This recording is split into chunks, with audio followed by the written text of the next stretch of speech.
স্বাগত দীপ্ত সংবাদে। আপনাদের সঙ্গে আছে আমি ফৌজিয়া নওশিন। বঙ্গোপসাগরে নিম্নচাপের কারণে উপকূলীয় এলাকা সহ দেশের বিভিন্ন স্থানে ভারী থেকে মাঝারি বৃষ্টিপাত হচ্ছে।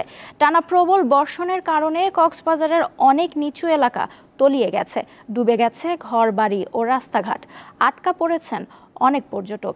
এ বিষয়ে জানাতে যোগ দিচ্ছেন সহকর্মী হারুনুর রশিদ। হারুন, কক্সবাজারের এই মুহূর্তের আবহাওয়ার পরিস্থিতি কেমন, বৃষ্টিপাত কেমন হচ্ছে এবং কোন কোন এলাকায় জলাবদ্ধতা রয়েছে এই বিষয়ে আমাদের একটু জানান। ঘরবাড়ি ভেঙে এবং পাহাড় ধসের আরো বেশ কয়েকটি ঘটনা ঘটেছে কক্সবাজারে এবং অনেক জায়গায় পানিতে তলিয়ে গেছে নিম্নাঞ্চল। এই মুহূর্তে আসলে বৃষ্টি থেমে থেমে ভারী বর্ষণ হচ্ছে, যদিও একটানা বৃষ্টি বন্ধ হচ্ছে না, থেমে থেমে ভারী বর্ষণ অব্যাহত আছে। তবে এই পর্যায়ে কক্সবাজারে বিভিন্ন উপজেলায় যেসব নিম্নাঞ্চল আছে প্রায় ৩০০ শতাধিক ঘরবাড়ি পানির নিচে তলিয়ে গেছে এবং সেখানকার জলাবদ্ধতা তৈরি হয়েছে। আপনি যেটা বলছিলেন কক্সবাজারে যে পর্যটক আটকা আছে, আসলে পর্যটক আটকা নাই, এখানে যেসব পর্যটক কক্সবাজার অবস্থান করছে তারা আসলে বৃষ্টির কারণে দুর্ভোগে পড়েছে। আটকা পড়েছে এরকম কোনো তথ্য আমাদেরকে জানায় নাই। আমরা কথা বলছিলাম হোটেল মোটেল জোনের সাধারণ সম্পাদক মুকিম খানের সাথে, তিনি যেটা জানিয়েছে বৃষ্টির কারণে নালা বন্ধ হয়ে যাওয়ার কারণে সেখানকার জলাবদ্ধতা তৈরি হয়। হোটেল মোটেল জোন এলাকায় পানি যেতে না পারায় সেখানে হোটেল নিচতলা পর্যন্ত পানিতে ডুবে যায়, যার কারণে পর্যটক যারা আছে তারা দুর্ভোগে পড়েছে। তবে গাড়ি ঘোড়া কখনো বন্ধ হয় নাই, ঢাকার সাথে চট্টগ্রামের সাথে কক্সবাজারের গাড়ি সচল আছে, যার কারণে আটকা পড়া এটা সঠিক নয় বলে তিনি জানিয়েছেন। আরেকটা বিষয় আপনাকে জানিয়ে আছে, কক্সবাজারে গতকাল প্রায় 6টা ফিশিং ট্রলার ডুবে গিয়েছিল। সেখান থেকে সবকটি ট্রলার উদ্ধার করা হলো, কিন্তু 6 জন জেলে এখনো নিখোঁজ রয়েছে, তবে 2 জন জেলের লাশ উদ্ধার করা হয়েছে। তা আরেকটা বিষয় আপনাকে জানিয়ে রাখি, সেটা হলো কক্সবাজারে যেসব নির্মাঞ্চল প্লাবিত হয়েছে সেখানকার প্রশাসন সেখানে সহযোগিতা করছে এবং পানি নিষ্কাশনের ব্যবস্থা করছে। হয়তো বৃষ্টিপাত কমে আসলে সেখানে হয়তো আরো পরিস্থিতির উন্নতি হবে বলে প্রশাসন পক্ষ থেকে জানানো হয়েছে। নওশিন। কক্সবাজার থেকে জানাচ্ছিলেন সহকর্মী হারুনুর রশিদ। উপকূলীয় জেলা পটুয়াখালীতেও বৃষ্টিপাত হচ্ছে, সেখানকার খবর নিয়ে যোগ দিচ্ছেন সহকর্মী মোহাম্মদ ইমরান। ইমরান, পটুয়াখালীর আবহাওয়া পরিস্থিতির পাশাপাশি বৃষ্টিপাত কেমন হচ্ছে এবং বৈরী আবহাওয়ার মধ্যে জেলেরা সমুদ্রে মাছ ধরতে যেতে পারছেন কি? নওশিদ, আপনাকে ধন্যবাদ। বঙ্গোপসাগরে অবস্থানরত যে সুস্পষ্ট লঘুচাপটি ছিল সেটি কিন্তু স্থল নিম্নচাপে পরিণত হয়েছে এবং এই স্থল নিম্নচাপটি কিন্তু বরিশাল সহ তৎসংলগ্ন এলাকায় অবস্থান করছে। এর প্রভাবে কিন্তু পটুয়াখালীর যে কুয়াকাটা সংলগ্ন বঙ্গোপসাগর রয়েছে, এই বঙ্গোপসাগর কিন্তু বেশি উত্তাল রয়েছে, নদ নদীর পানির উচ্চতাও বেড়েছে এবং আকাশে মেঘের যে ঘনঘটা সেটি কিন্তু বিরাজ করছে। আর এই স্থল নিম্নচাপের কারণে পটুয়াখালী থেকে গত 3 দিন ধরে থেমে থেমে মাঝারি থেকে ভারী বৃষ্টিপাত হচ্ছে। আমরা এখানকার আবহাওয়া অফিসের সঙ্গে কথা বলেছি, তারা যেটা জানিয়েছেন যে গতকাল সকাল 9টা থেকে আজ সকাল 9টা পর্যন্ত গত 24 ঘন্টায় জেলায় কিন্তু 60 মিলিমিটার বৃষ্টিপাত রেকর্ড করেছে আবহাওয়া অফিস। এই বৃষ্টিপাতের কারণে জনজীবনে কিন্তু এক ধরনের ভোগান্তি নেমে এসেছে। সবচেয়ে বেশি ভোগান্তিতে রয়েছে যে এখানকার নিম্ন খেটে খাওয়া মানুষ, তারা কিন্তু সবচেয়ে বেশি ভোগান্তি পড়েছে। এছাড়া আমি আপনাকে আরেকটি বিষয় জানিয়ে রাখি, ইতিমধ্যে কিন্তু এই উপকূলে যে আমন ধানের চারা রোপণ কিন্তু ইতিমধ্যে শেষ হয়েছে। তো বৃষ্টির কারণে বিভিন্ন যে আমন ক্ষেত রয়েছে এসব ক্ষেতে জলাবদ্ধতার সৃষ্টি হয়েছে। এখানকার যে কৃষকরা রয়েছে তারা আমাদেরকে জানিয়েছেন যে এই বৃষ্টিপাত যদি চলমান থাকে তাহলে কিন্তু আমনের যে চারা রয়েছে এই চারা কিন্তু পচে তারা কিন্তু ক্ষতিগ্রস্ত হতে পারেন। আরেকটি বিষয় আপনাকে জানিয়ে রাখি, আবহাওয়া অফিস কিন্তু এখনো এই উপকূলীয় বা সমুদ্র বন্দর সমূহকে কিন্তু 3 নম্বর সতর্কতা সংকেত দেখিয়ে দিতে বলা হয়েছে। সেই সঙ্গে সকল মাছ ধরা ট্রলার সমূহকে কিন্তু নিরাপদ আশ্রয়ে থাকতে বলেছে। আমরা গতকাল এবং আজ মহিপুরের যে শিববেরিয়া নদী রয়েছে এই নদীতে খোঁজখবর নিয়ে যারা জানতে পেরেছি, অধিকাংশ মাছ ধরা ট্রলার কিন্তু এই মুহূর্তে কিন্তু শিববেরিয়া নদীতে কিন্তু আশ্রয় নিয়েছে। জেলেরা কিন্তু এর আগে কিন্তু 65 দিন অবরোধ ছিল, এই অবরোধে কিন্তু অনেকটা কর্মহীন ছিল। ফের এই আবহাওয়া খারাপের কারণে তারা কিন্তু প্রায় 1 সপ্তাহ ধরে এই ঘাটে কিন্তু নোঙ্গর করে আছে, যার কারণে জেলেরা কিন্তু এক ধরনের দুশ্চিন্তায় পড়েছেন। তো এখানকার যে মৎস্য কর্মকর্তা রয়েছে তার সঙ্গে আমার কথা হয়েছে, তিনি যেটা জানিয়েছেন যে আবহাওয়া ভালো হলে জেলেরা যদি সাগরে যায় তাহলে কিন্তু তারা মাছ পাবে এবং তাদের কিন্তু সুদিন ফিরে আসবে। তো আসলে নওশিন, পটুয়াখালী থেকে আমার কাছে এই ছিল সর্বশেষ। পটুয়াখালী থেকে জানাচ্ছিলেন সহকর্মী ইমরান।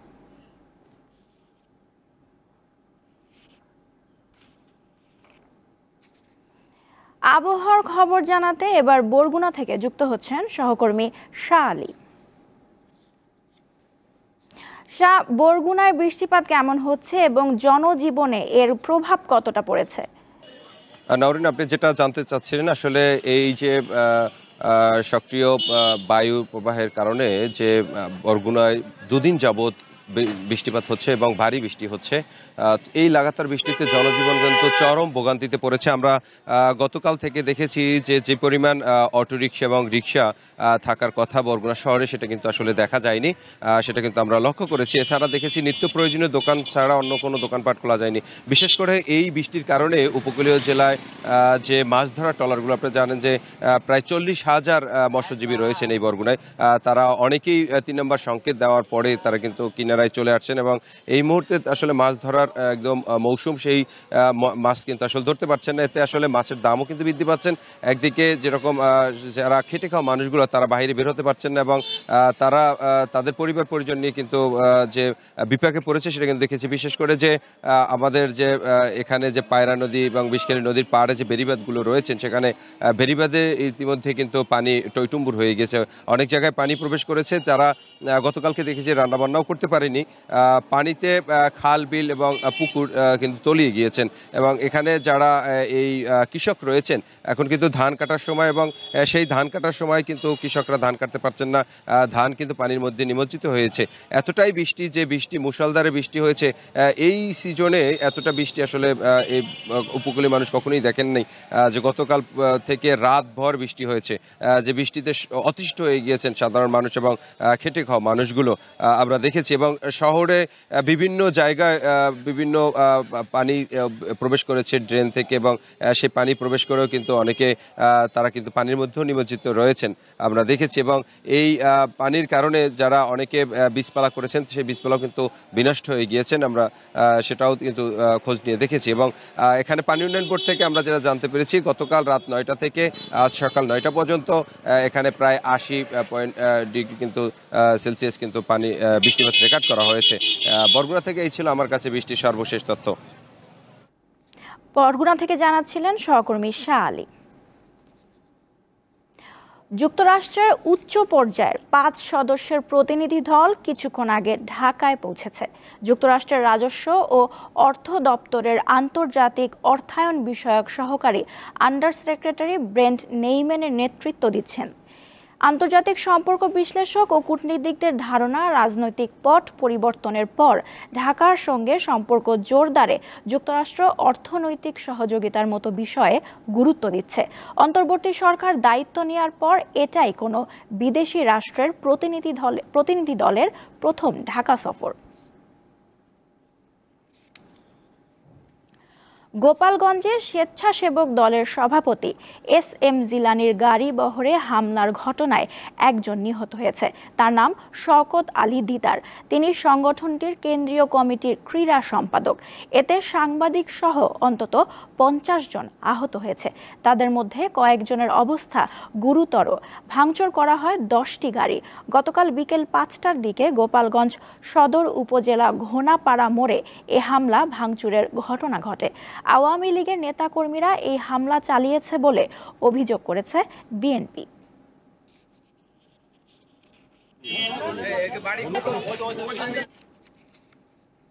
দেশে ফের বেড়েছে ডেঙ্গুতে আক্রান্তের সংখ্যা। চিকিৎসকরা বলছেন, বয়স্ক, গর্ভবতী ও যাদের অন্যান্য শারীরিক সমস্যা রয়েছে তাদের মধ্যে মৃত্যু ঝুঁকি বেশি। ফলে মনোযোগ দিতে হবে চিকিৎসায়। এদিকে ফি নির্ধারিত থাকলেও সরকারি হাসপাতালে ডেঙ্গু পরীক্ষা করাতে নানা সমস্যার মুখে পড়তে হচ্ছে রোগীদের। রাজধানীর বাড্ডা, রামপুরা, গোরান, যাত্রাবাড়ী, মিরপুর ও দক্ষিণখান সহ কয়েকটি এলাকা থেকে সম্প্রতি ডেঙ্গু আক্রান্ত রোগী বেশি আসছে হাসপাতালগুলোয়। 5 তারিখে জ্বর ছিল, তারপর 6 তারিখে পরীক্ষা করেছি, 7 তারিখে ডেঙ্গু ধরা পড়েছে। পুরো শরীর ব্যথা আর মাথা ঘুরাইছে, অনেক খাইতে পারি না, কিছু বমি আসছে। স্বাস্থ্য অধিদপ্তরের দেয়া তথ্যে দেখা যায়, রাজধানীর মুগদা হাসপাতাল, ঢাকা মেডিকেল, সোহরাওয়ার্দী এবং মিটফোর্ড হাসপাতালে রোগীর চাপ বেশি। তবে মহাখালীর ডিএনসিসি হাসপাতাল ডেঙ্গুর জন্য নির্ধারিত হলেও অন্যগুলোর তুলনায় কম রোগী ভর্তি হন। ডেঙ্গু পরীক্ষার জন্য হাসপাতালগুলোতে ফি নির্ধারণ করা হয়েছে বলে জানায় কর্তৃপক্ষ। ডেঙ্গুর যেই পরীক্ষার যেই কিট এবং এর যেই পরীক্ষার যে চার্জ, সেটাও আগে থেকেই নির্দেশনা দেয়া ছিল। এবছর আরও সুস্পষ্টভাবে নির্দেশনা দেওয়া হয়েছে। বেসরকারি হাসপাতালে 300 টাকা, সরকারি হাসপাতালগুলোতে NS1 এবং IgG, IgM এগুলো 50 টাকা করে। তবে ডেঙ্গু পরীক্ষার জন্য হাসপাতালে ভোগান্তিতে পড়েন রোগীরা। টেস্টগুলো করতে বলছিল, পরে আমি দেখলাম যে এখানে অনেক লম্বা সিরিয়াল, মানে আমি আসলে হ্যাসেলে যাইনি। পরে আমি ওই ইসলামী ব্যাংক মেডিকেল হসপিটালে নিয়ে গেছি আর কি, ওখান থেকে আমি টেস্টগুলো করাইছি। আক্রান্ত রোগীদের মশারির মধ্যে থাকতে বলা হলেও কয়েকটি হাসপাতালে এর ব্যবহার দেখা যায়নি। এ বিষয়ে জানতে চাইলে চিকিৎসক জানান, রোগীরা মশারি টাঙানো নিয়ে অনীহা প্রকাশ করে। মশারি ভিতরে থাকলে কিছু সমস্যা হয়, যেমন ধরেন রোগীর একটু অস্বস্তি লাগে, আমাদের ডাক্তারদের দেখতেও সমস্যা হয়। এর জন্য আমরা ইনফেকশাস পিরিয়ডটা কতদিন, মানে আমরা কতদিন পর্যন্ত একটা মশা কামড় দিলে আরেকজনের কাছে সংক্রমণ হবে, সেটা আমরা লক্ষ্য করি। ডেঙ্গু প্রতিরোধে সকলকে আরও সচেতন হওয়ার পরামর্শ দেন তিনি। লাবণী গুহ, দীপ্ত সংবাদ, ঢাকা। এবার খেলার খবর। বিরতির পর আবার মাঠে নামছে রিয়াল মাদ্রিদ। রিয়াল সোসিয়েদাদের ঘরের মাঠে আজ রাত 1টায় আতিথ্য নেবে তারা। সময়টা খুব ভালো যাচ্ছে না রিয়ালের। 4 ম্যাচে 2 জয় আর 2 ড্রয়ে 8 পয়েন্ট নিয়ে টেবিলের দ্বিতীয় অবস্থানে আছে আনচেলিত্তের শিষ্যরা। তাদের চেয়ে 4 পয়েন্ট বেশি নিয়ে শীর্ষে আছে বার্সা। তাই সোসিয়েদাদের বিপক্ষে জয়ে ফিরতে মরিয়া লস ব্ল্যাঙ্কোরা।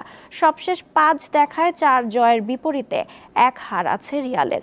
এছাড়া চোটের কারণে নেই বেলিংহাম, চুয়ামেনি, আলাবার মতো তারকারা।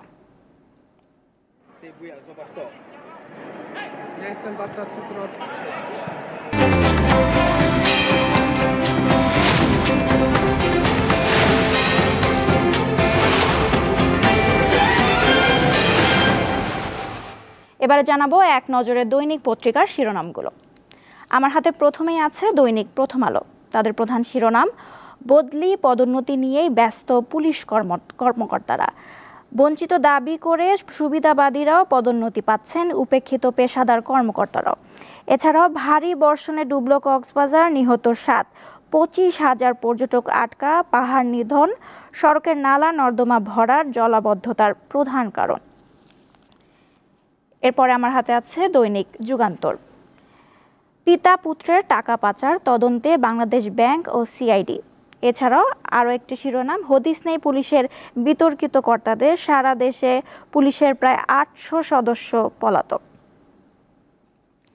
এই ছিল আজকের প্রধান পত্রিকাগুলোর প্রধান শিরোনামগুলো।